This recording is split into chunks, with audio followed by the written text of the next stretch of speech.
Hi, I'm Shirley Smith. This is a practice session for a photography presentation about iPhone photography that was given to the Color Country Camera Club in May of 2024.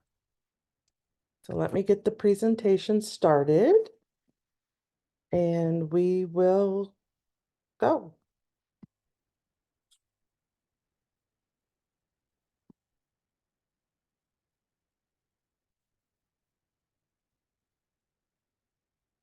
The topics that I'm covering are going to be a disclaimer, DSLR to camera phone, composition, live files, macro, night mode, video, everything that you're going to need to know to help you get started with your iPhone.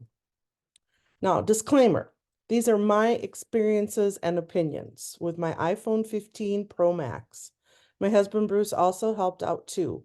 Your experiences may vary, and remember, it is just a camera that makes phone calls. Okay, so DSLR to iPhone. Wait, these are the cameras that I normally shoot with, a Nikon D500, a Nikon Z50. We can talk about the different sizes of weights, physical sizes, megapixels. D500 has 21, Nikon Z50 has 21, and the iPhone 15 Pro Max goes from 12 to 48. It has 3 built-in cameras, and depending on your settings in your camera, will allow you to get up to 48 megapixels with the main camera. Here for all of the techies is the information about the different cameras, lenses on the iPhone. There's optical zooms, there's digital zoom, there's all kinds of fun things to play with. So for us non-techies like me, there's 3 things to look at. iPhone has 3 cameras. They have 1x, 2x, and 5x. I stood in the same spot and took 3 pictures with the 3 different lenses. That's all I need to know. It's nice to know about megapixels too, but I'm not quite as techy as some of you all. Composition tips? Well, same as what you'd use with your DSLR or your mirrorless. Rule of thirds, foreground, midground, background, blah, blah, blah, blah. You can turn on grid lines in the settings. And once you've learned the camera, other features can be used that aid in that composition. How to use focus. Open the camera, tap with your finger on the screen. A yellow box should pop up on the screen. I couldn't get a good screenshot of that. If you want a different focus, tap on a different part of the screen and push the button. Okay, we're going to talk a little bit about camera setup. This is important for you to set your camera up appropriately. So under your on your iPhone, go to settings and camera. I've turned on QR code scanning. I've turned on the grid. I've turned on something that shows me whether I'm level or not. I turned on the mirror front camera so that I can practice selfies. So those are the settings that I have. I did not turn on view outside the frame. Not sure what that is, and I just don't need it. The next thing you get to choose is photographic styles.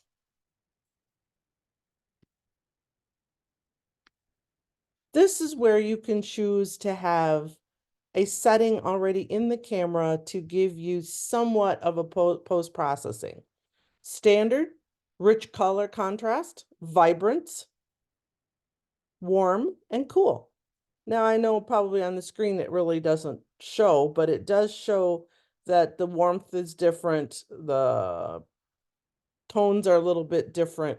Just pick which one you like. I typically have standard on unless I know I'm going out to just shoot red rocks. Then I'll probably turn on the vibrant, I believe is what I use, or the warm. Play with it, see which one you like the best. This also can be turned off easily. So within the camera, you can choose this by going to the little red circles. You see the little 3 little things. That's choosing your photographic style. And then you can choose from there what color, what you want. So navigation in the iPhone, this is the most, to me, is one of the most important things. There's a lot of things you can choose. There's a lot of things you can do. Let's take a look at the camera screens for photo, just a plain photo. portrait mode, what they call portrait mode, and panoramic modes. Those are the three main shooting modes. I typically use photo and pano. Okay, I've numbered the different things that you see on your phone screen and given them titles. One is lenses. This is where you choose what lens you want. The little tulip is the macro control. 3 is the flash control.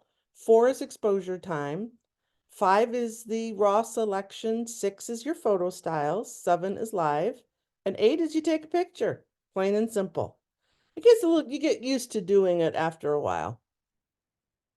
And then you can expand that menu and things show up down at the bottom that makes in some cases a little bit easier to actually choose them.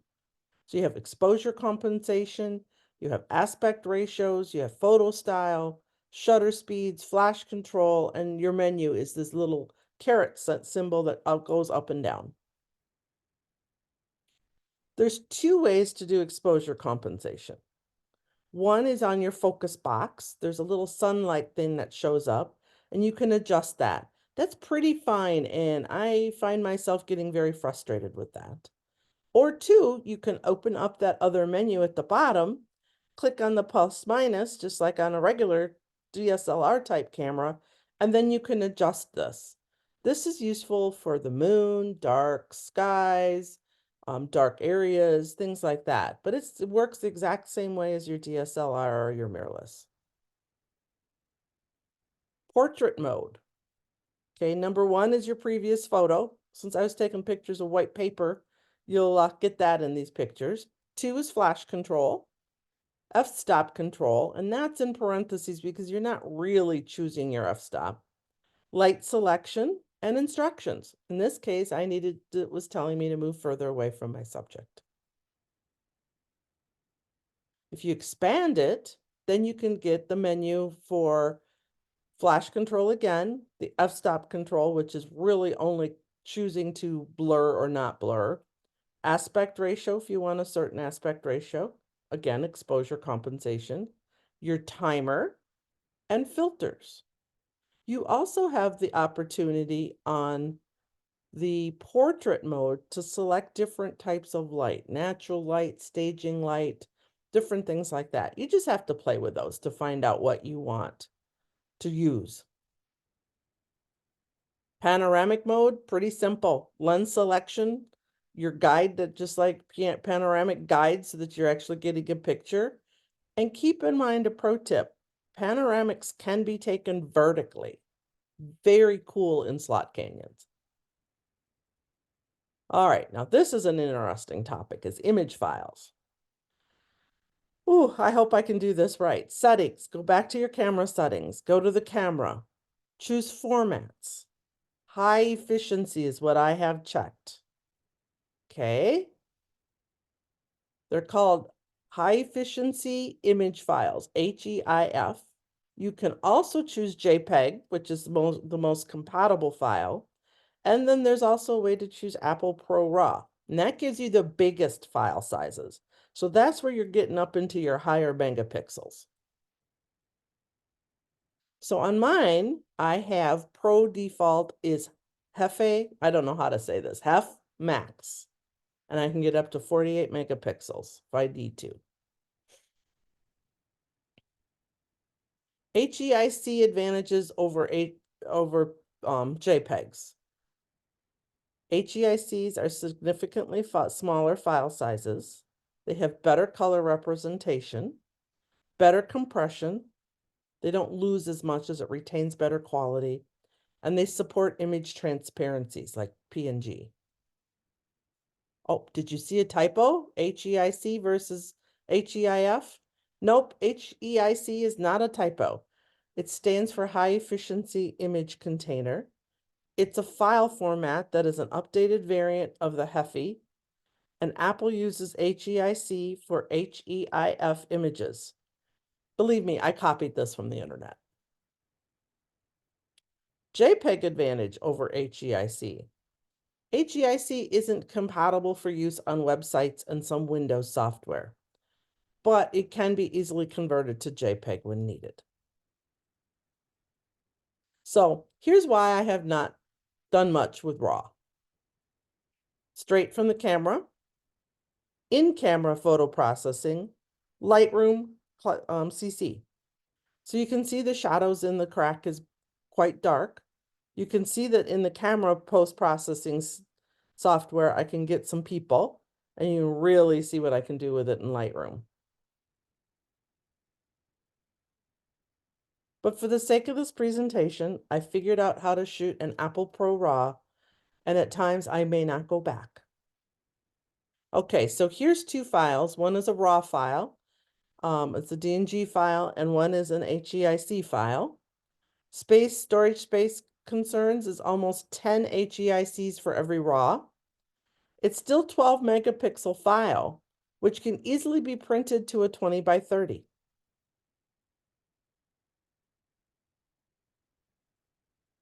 Okay, so let's go back a second. Remember this screen where you could control the different things? Focus in on 8. This is where you select your file type. Choose file type on the fly. So if you click on that, if you touch that HEIF max, then you can choose anything you want. You can do Hefi Max, RAW 412, or RAW Max. I have been typically shooting if I'm going to do, if I want a big file size, I go to the Hefi Max. Okay, here's a 36 megapixel panoramic with a Lightroom Artistic Vision. 36 megapixel from my iPhone using the panoramic setting. Oh, and HEIF Max. Okay, let's move on now to some of the fun settings. There's a live mode. I love this setting. This is one of my favorite settings. It captures action. You can capture milky waterfalls. You can easily do intentional camera motions. The camera essentially is capturing a short video. Okay, so let's take a look at this again. Where do you find this? This is up at number 7, where it's live. You click on that and get rid of that line that's crossing it out. And the next thing you know, you've got your phone is on live. You take a picture, it takes that little short video, and you have the option to do live, loop, bounce, long exposure, or live off. One pro tip also that my niece told me about with this live is that if you have a very active child, this allows you to pick the photo out of the little video of which one you like best of them so that you can actually capture their frozen motion. Okay, so within the camera, you need to decide what you want to do once you've taken the live picture. You can loop it, you can bounce it, you can do a long exposure, which combines the images in the video to capture the milky water. Long exposure will move the camera. If you move the camera during live, you can make an intentional camera motion. The image will be kind of cropped. Or you can let the wind do it if it's a windy day. Live off, you just choose the best one in the little video, and you pick a frame. Allows the viewer to select which frame to keep. So here's a long exposure. I held the camera still in live mode, and after capture, I chose long exposure, and I got the little water, nice and milky. Now here's a long exposure live where I moved the camera a little bit. Live will show on the screen, and then after capture, I chose long exposure, and I got an intentional camera motion. So in the live presentation, I was going to unplug the computer and demo live with the phone plugged into the projector. I'm not going to do that here on this recording. Let's look at portrait mode. This is the one I'm still not the most comfortable with, but I'm working on it. Okay, remember this: portrait mode, previous photo, flash control, f-stop control, light selection, and instructions. Move further away in this case. Portrait expanded menu. You have more background blur control, aspect ratios, exposure compensation, timers, filters, light control. So at the time you're shooting with portrait mode, you can control the light and you can control the background blur. background blur. At the time of processing in the phone, you can still control more background blur to be happy with that. And you can control normal post-processing settings. But you have to do that in the phone before you export the file out to your computer. So here's an example. I took this picture at Monument Valley of a statue, and the light was really kind of nice, and I took it in portrait mode. And then in portrait mode on the phone, I was able to choose where I wanted it to focus. And by controlling the depth and background blur, I was able to darken the background, all in the phone. And more demo here, but I'm not going to do that on the Zoom. Macro mode. You know me, I love to do macro photography. Essentially, basic macro rules apply. Need good light. You can use a tripod. Take your time. You can get as close as 1 inch to your subject. Make sure in your settings macro control is on by showing green. So the little tulip is the macro control. If you don't want that, you can just turn it off. Straight out of the camera, app and post-processing. I wanted to get rid of the shadows. I made it a square, and I just wanted a little bit more detail. Again, this was only processing in the phone. Here's some nature macros that I took. Night mode. It's in low light conditions. It turns on automatically. The icon at the top of the display turns yellow when active so that you know you're in night mode. You get to practice on holding your camera steady, or you can use a tripod. Here's my very first moonshot. It was handheld, did it in my backyard. I focused on the moon, and then I decreased the exposure compensation because we all know how bright the moon is, and it would just be a bright blur otherwise. I was pretty happy with this. Monument Valley at night. Okay, this one I did convert to black and white. You can get trails. This was just a very quick shot by Bruce at Monument Valley, and you could get light trails if you want to. I mean, most of this is probably just the light of the car, but if you're on a tripod and it's dark and you control the length of time it shoots, you can actually get light trails. And here's my favorite night mode. I went out the other night and caught the Northern Lights. I haven't gone out to shoot Milky Way yet, but I should have done it the night when I was out doing the Northern Lights. This is from Southern Utah, in my neighborhood. Okay, there's an app for that. That's an answer for everybody when they have a phone. There's many, many apps out there for taking photos, not just the phone. There's apps for post-processing photos. There's all kinds of apps. Some are free, some are money. All depends on what you want to do and what you're happy with. Post-processing. Well, there's different ways to do that. There's Lightroom or other software that you use with your DSLR or mirrorless.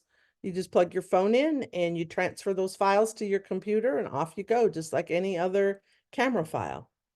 And there's in-camera app, which is decent for quick edits. They don't have an erase tool. I hope they add that.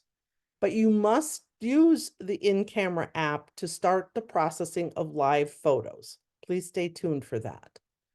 And then Snapseed is a good all-around editor on any phone and is free and has an eraser tool. Problem I have is sometimes working on such a small screen on the phone. Post-processing tips within the phone, use Snapseed. You can use Lightroom CC at import. The videos are not supported, but can be imported into Lightroom, but you can't do anything with them. If you do processing in the phone, you do get a different file. You actually get 2 files. One that's got this type of a title, and then there's an E in front of it. That's kind of nice because it does capture your edits, but it's still a file that, as far as Lightroom is concerned, has not been processed. Okay, so if you do a live photo processing and you've chosen long exposure, this is what they look like when they come in. You get your HEIC file, you get your movie, and you get your HEIC file. Just to kind of give you a thing. And then you have to go and delete the MOVs, or if you're good at it, you can like delete those at post-process or at import. HEIC, it chose which one it thought was best, and my long exposure that I did in the phone and brought into Lightroom.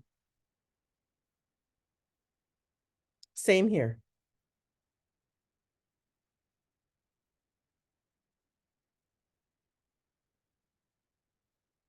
Yes, it does video. I shoot video. I know nothing about all the fun little features about it, but here's a website or an article about the best iPhone camera settings to record better videos. Probably should take a look at this sometime and unleash my videographer. iPhones can also do infrared.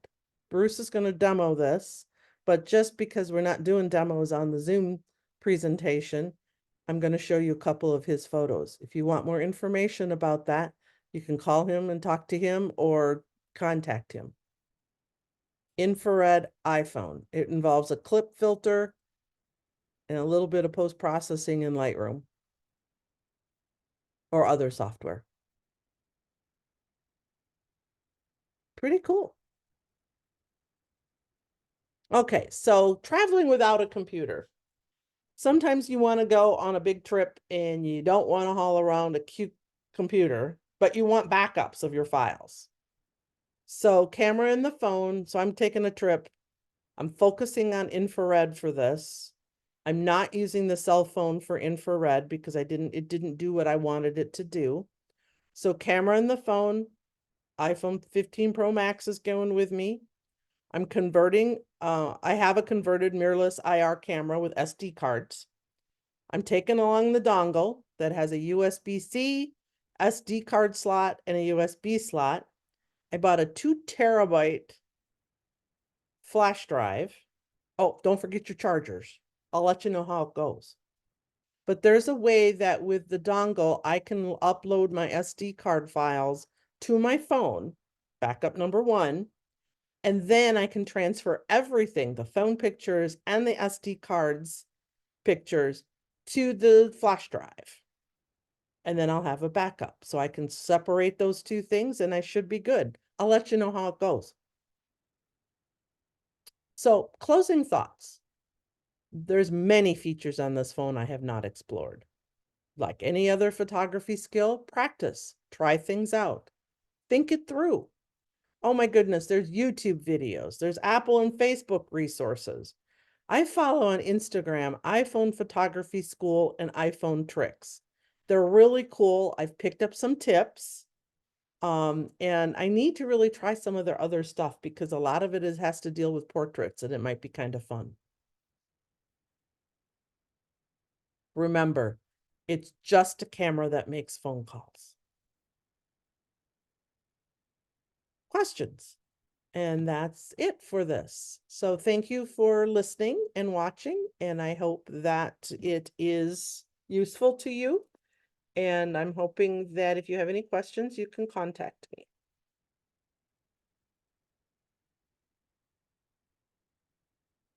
And now I want to stop recording, stop sharing.